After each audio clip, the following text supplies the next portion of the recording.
ලබන වසරේ එලියට විසිවන ක්‍රීඩකයන් කුසල් මෙන්ඩිස්ගේද තම ස්ථානය හිමි වෙයි.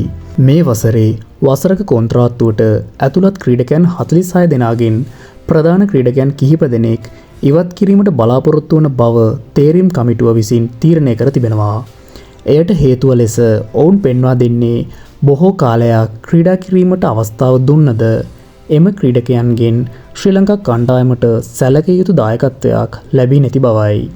එම නිසා තව කාලයක් ඔවුන්ට අවස්ථාව ලබා දීම ශ්‍රී ලංකා ක්‍රිකට් බිඳවැටීමට ප්‍රධාන හේතුවක් වන බවයි.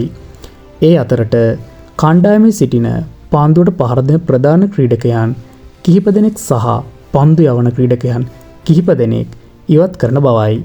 ඒ අතරට දිගින් දිගටම අසමත් වුණත් කාලයක් යනතුරු කණ්ඩායමේ කෙසේ හෝ රැඳී සිටින කුසල් මෙන්ඩිස් නිත්‍ය ක්‍රීඩකයෙකු ලෙස 11 දෙනා අතරට වරින් වර ක්‍රීඩා කරන ජනිත් ලියනගේද කාලයක් කණ්ඩායමේ නායකත්වය දැරූ චරිත් අසලංකද දිගින් දිගටම ODI පිටියේ අසමත් වුණු සදිර සමරවික්‍රම කාලයක් දක්ෂතා අතර සිටි වයස අවුරුදු 36ක් වන කුසල් ජනිත් පෙරේරාද කාලයක් ක්‍රීඩා කිරීමට අවස්ථාව නොලැබූ චාමික කරුණාරත්නද වනිදු හසරංග වෙනුවට ක්‍රීඩා කළ වැන්ඩසේද මෑතකදී ජාත්‍යන්තර වරම් හිමි කරගත් කමිල් මිෂාර්ද සිටින බවට වාර්තා වේ.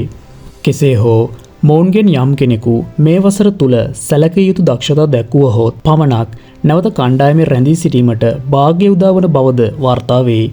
මොවුන් ඉවත්වන විට ඒ අඩුව පිරවීමට 19න් 15 කණ්ඩායමේ ක්‍රීඩකයන් කිහිප දෙනෙක්ට ජාත්‍යන්තර වරම් හිමිවීමට නියමිත බවද එම තෝරාගන්නා ක්‍රීඩකයන් මේ දිනවල තේරීම් කමිටුව තෝරාගෙන යන බවද වාර්තා වේ. ඔවුන්ටත් වසරක ක්‍රීඩා කොන්ත්‍රාත්තුවක් ලබා දෙන අතර එහිදී ඔවුන්ගේ දක්ෂතා තවත් වැඩි දියුණු කිරීමට අවශ්‍ය ක්‍රියාමාර්ග ගනිමින් සිටින බවද වාර්තා වේ.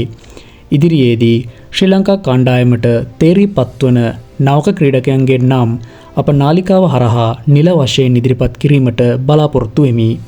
ඉදිරි විස්තර දැනගන්න අපිව සබ්ස්ක්‍රයිබ් කර තබා ගන්න. ඉතින් නවක ක්‍රීඩකයන්ට ජාතික කණ්ඩායමට පැමිණීමට අවස්ථාව ලබා දීම පිළිබඳ ඔයාලගේ අදහස දක්වන්න ස්තුතියි.